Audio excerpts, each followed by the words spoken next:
Let's dive deeper into steganography and see how an image can embed another file without destroying the original one or without anything being noticed. An image is composed of pixels.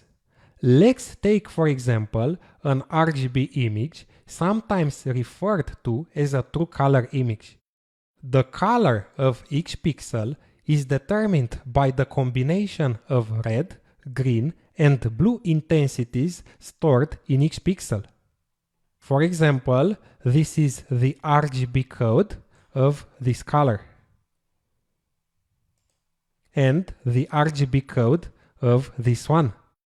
RGB images are stored as 24-bit images where the red, green, and blue components are 8-bit each. This yields a potential of 16 million colors.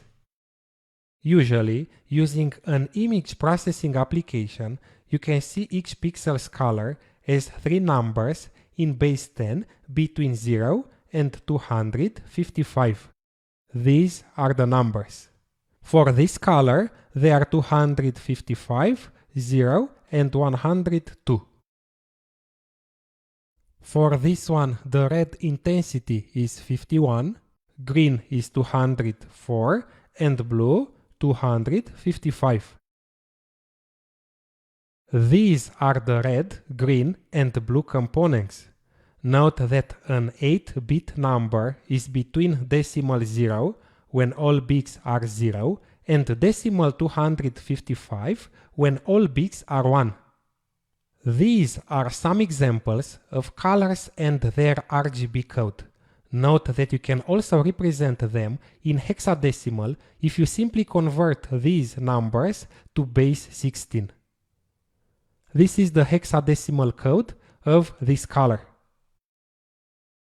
Let's write the RGB code of color orange. This code. So color orange,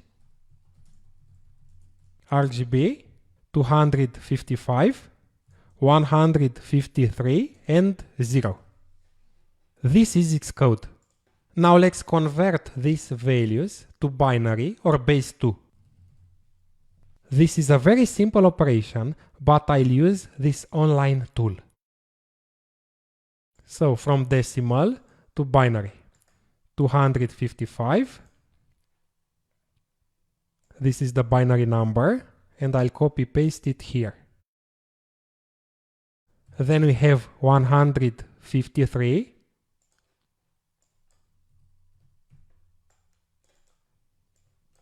I'll take the binary number and 0, which means 8 bits of 0. 4, 6, 8.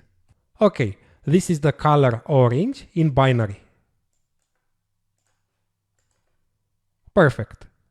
Now, there is a term called the least significant bit, or LSB, of any byte and is the rightmost bit. This rightmost one is the least significant bit. This one. This one for the second byte, and this 0 for the last byte. Now, in the context of steganography, the secret file will be hidden by manipulating and storing information in the least significant bits of the image or the sound file. If a user manipulates the least significant bits of a color in a pixel, the effect will be so small on the amount of that color that the human naked eye will not perceive it at all. However, the more bits a user replaces, the more obvious the alteration will appear to both a statistical and a visual inspection. Let's suppose we want to embed 3 bits, 1, 0 and 1 in this pixel. 1, 0 and 1. So the resulting pixel will be this one. Here is 1, here I'll put a 0, the second bit, and 1. So the new RGB code of the color will be: the first byte will remain 255. Okay, let's see the value of the second byte. Now I'm converting from binary to decimal. This is the binary number and x152 in decimal, in base 10. And the last one will be 1.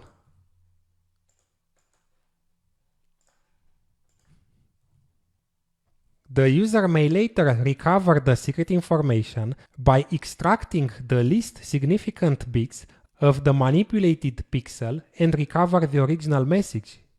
Let's see how this new color looks like.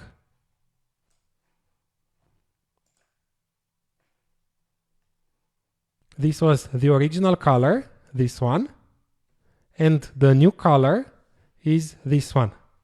It's the same color for the human naked eye.